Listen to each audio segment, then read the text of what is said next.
Someone commented on my recent vampire video that I hadn't mentioned the Dresden File vampires. Now, the reason why I didn't include them is because the Dresden File vampires are actually quite a complex amalgamation of multiple different types of vampires. Because what Jim did was he included into his world vampires of various traditions in various countries, almost drawing upon the kind of white wolf model, but giving it his own spin for the Dresden Files. The Dresden File vampires are very interesting because of the way that they interact with the titular hero and what they teach Harry Dresden and, through him, us, the reader. So today, I thought we might do a lore deep dive into the world of vampires in the Dresden Files. Welcome to another episode of Just in Time Worlds with your host, Marie Mullaney. If these kinds of videos interest you and you would like to support me in making more of them, you can hit my Ko-fi page down below, where you can leave a once-off donation or become a member, or you can buy my books available on Amazon.com. Thank you very much to all of my current supporters. Okay, enough of that. Let's crack on. First, let's cover the basics of the three courts of vampires that we know about in the Dresden Files. Now, I say that we know about because Jim has said that there are 7 types of vampires in his world. But in the books, we have only seen 3 courts. So those are the 3 I'm going to focus on. First, the White Court. The White Court are the least like the original iteration of vampires. They feed off raw emotion. The rawer, the better. They are the absolute personification of the sexy vampire. They are very wrapped up in politics and they play power games very well.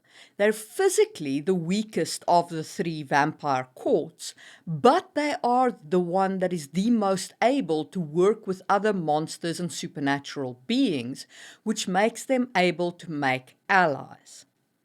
Their desire to play political games can be used against them, and their major weakness is that they cannot bear the touch of true love. So if you are really genuinely in love, their skin blisters when they try to touch you. They are very much the long game kind of players, the careful politicians and strategists. And they, like all the other vampires that we've met so far, do keep human thralls. They addict their thralls to being fed on, to the emotional high that comes from a White Court vampire feeding from you. And they reproduce in a sexual manner. Okay, so that's the basics of what the White Court is. Let's move on to the Red Court. The Red Court is a very weird mix of vampire traditions. They are these ugly bat-like creatures, but they can wear a pretty flesh mask that, when they are older, can actually hide them from the sun. They are very susceptible to sunlight and can go up in flames from it. They also store their blood in their bellies as these like distended paunches. And if you cut that open, the vampire is severely weakened, sufficiently sometimes that it dies. They are vulnerable to cross and faith magic, but not to the extent that Black Court vampires are. But like Black Court vampires, they do have to feed off blood, but their saliva is necrotic. But their saliva is narcotic. And that is also how they make their human thralls. They addict them to the narcosis. They addict them to their spit, to what it tastes like to feed. The Black Court is the most traditional of the 3 courts. It is basically all of Bram Stoker's tropes. They must sleep in their native soil. Faith objects hurt them to the point of bursting into flames. They fear garlic. Sunlight makes them weaker. It kills the young ones outright. They can even use magic, not just vampire magic, but actual mage magic. They have been hunted almost to death because the release of the Bram Stoker novel told humans how to hunt them, and humans in the Dresden Files are always seen as the nuclear option. Not because humans are powerful, but because there are so many of them and they can throw so many resources at the problem. So when they became aware that these vampires existed and what their weaknesses were, they hunted the Black Court almost to extinction. So those are the Black Court that now survive are some of the most cunning operators in all of the monstrous world of the Dresden Files. Okay, so those are the basics of the court, and if you like that discussion, hit the thumbs up button, and let's talk about how they affect Harry and why these courts are so very memorable. So first, let's talk about the Black Court as the least interesting but still interesting of the interactions. So the Black Court vampire that we meet is called Mavra, and she is a very classical black villain for Harry. She attacks him, she tries to feed off people. When he takes her on in her lair, she toasts him with fire. He uses his shield bracelet to try and shelter everybody, himself included, from the fire. And this results in him getting this burnt claw hand that he actually learns through that incident that every injury will eventually heal, including that injury to his hand, and it does eventually heal, but it takes multiple books. Anyway, so Mavra is basically just a villain at first. We'll get to what she really shows us when we talk about the Red Court storyline. The White Court are almost allies to Harry. If the ends justify the means in Harry's perspective, they could be allies. After all, they often share the same goals as he does. Lara Wraith, in fact, has offered him alliance multiple times, which Harry has turned down, but each time the temptation has been a little stronger, especially after he discovered that, spoiler warning, his mother had associated with the Wraith clan, and he has a brother who is a White Court vampire called Thomas. Now, Harry and Thomas connect quite intensely during the books, and this, of course, further humanizes the White Court vampires. And you really begin to question, but shouldn't you just make an ally out of them? Wouldn't that be the wiser course? You can work with these guys. Yeah, they're not the good guys, but, you know, Harry gets grayer and grayer as the series goes. So potentially they start looking like good allies. What the White Court show us is Harry's slow journey to pragmatism. It shows us how it becomes easier and easier for him to work with the monsters. It becomes easier for him to think of himself as a monster.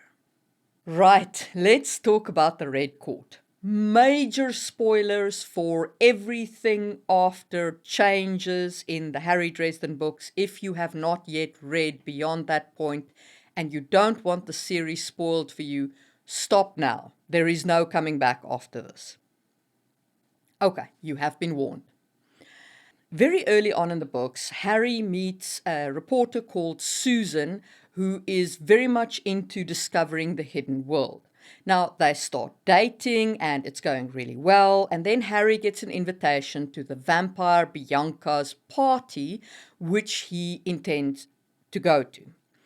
He tells Susan that no, he won't take her, he forbids her to go, which of course doesn't work that well on Susan, and she does go. And in the end, she is half turned while she's there.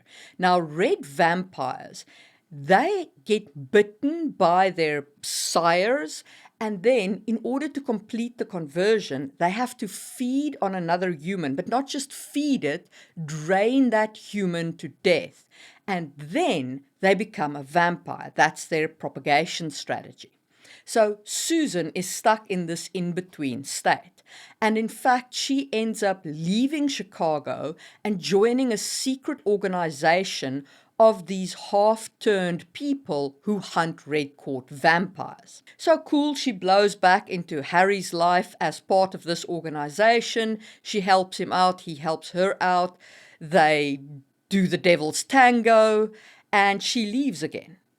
Then in Changes, we learn that during that hanky-panky moment, they conceived. She got pregnant from that moment. And so Harry has a daughter, and the daughter has been kidnapped by the Red Court. And that is the moment when everything changes for Harry. Suddenly there is nothing he won't do. And eventually, as he's trying to find his daughter and he's working through all these issues and he pulls on every alliance that he has, including the White Court vampires and so on, eventually his back gets broken and he actually has no more options. And put in a corner with his daughter's life at risk, he takes in the end Mab's deal and becomes the Winter Knight with the understanding that Mab will help him get his daughter back safely. So what they had discovered during this whole investigation process is that the Red Court had kidnapped Harry's daughter in order to enact a ritual that would, if they killed the child, would spread and kill the entirety of the Dresden line. Harry would die, Thomas would die, Harry's grandfather would die, everybody who was related to him would die because of the death of his daughter. So when they went to where the Red Court had gathered for this ritual, they attacked the court in this setting, right? And eventually they got to the top of the pyramid. It was one of those pyramids in Mexico, and Susan got fully turned up there. And in being turned, she became the youngest of the Red Court vampires. And Harry killed her and injected her into that ritual that the Red Court king had had ready to put his daughter to death in. And Susan's death as a vampire spread throughout the entirety of the Red Court and killed all of them. All the Red Court vampires died that day. And that was one of the most spectacular conclusions of a slide down to pragmatism story arcs. Because, yes, it was for the sake of his daughter. Yes, they were monsters. But he just wiped out an entire species. Now, what the vampire courts really represent, in my opinion, in the Dresden Files, is the journey that Harry goes on in this sense. The Black Court is where he could end up.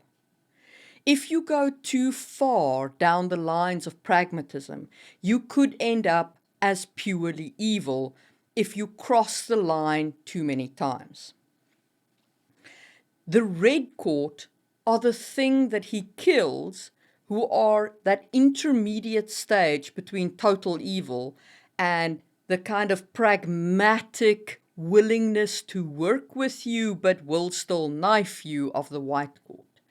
And they all kind of stand in allegory to Harry's journey through the mill of troubles and tribulations that he goes through as a character. And that is why I think that the implementation of vampires in the Dresden Files is so interesting. Not per se because of the lore, which is interesting in and of itself, but because of the way that Jim uses the vampires in the stories and the effect that they have on the character of Harry Dresden. And that's my take on vampires in the Dresden Files. Let me know in the comments below what you think. And hit the thumbs up button. And if you enjoyed this video, maybe check out my video on the evolution of vampires. And if you do want to connect around this or any other topics, I do have a Discord server linked down below. And I will see you soon for another episode of Just in Time Worlds.